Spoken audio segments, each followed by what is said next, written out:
Troisième axe de notre accord, se former pour rester dans le coup. Ça a été évoqué, c'est absolument fondamental dans nos statistiques qu'on avait fait, puisqu'avant la négociation, on a fait un gros travail de statistique avec les partenaires sociaux.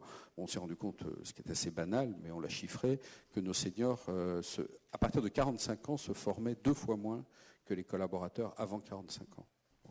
Et là, on est dans une industrie technique. Les chimies, ça évolue, il y a beaucoup d'expertise.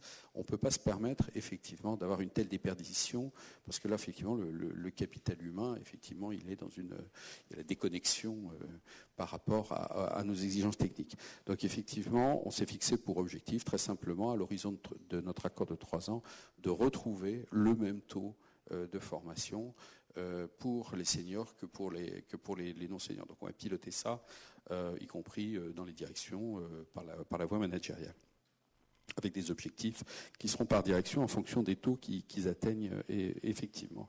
Deuxième chose qu'on a fait pour les seniors, c'est, on l'a dit tout à l'heure, les seniors vont former les jeunes, mais on a aussi introduit dans l'accord la formule inverse, qu'on a appelée, alors là aussi ça attire l'attention, le tutorat inversé, c'est-à-dire on s'est rendu compte que les jeunes pouvaient et devaient même former les seniors.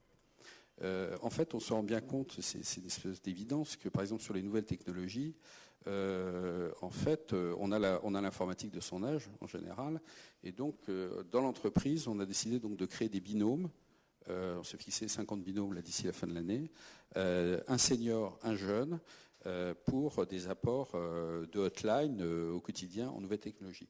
C'est un très bon effet sur les seniors, parce que justement les seniors en matière de nouvelles technologies, ils osent pas forcément dire qu'ils n'y arrivent pas. Ça permet aux jeunes d'être en contact avec des seniors qui sont parfois très galonnés, donc ça favorise l'insertion des jeunes dans notre entreprise par l'accès à des personnes qui n'ont pas forcément ni leur métier ni ça va de soi leur expérience, et qui leur apportent aussi beaucoup, ce faisant, par ce tutorat inversé par des jeunes. On a aussi pas mal de jeunes qui viennent de l'étranger, puisqu'on a une entreprise très internationale. Donc en matière linguistique, c'est aussi un deuxième terrain d'élection du tutorat inversé des jeunes vers les seniors.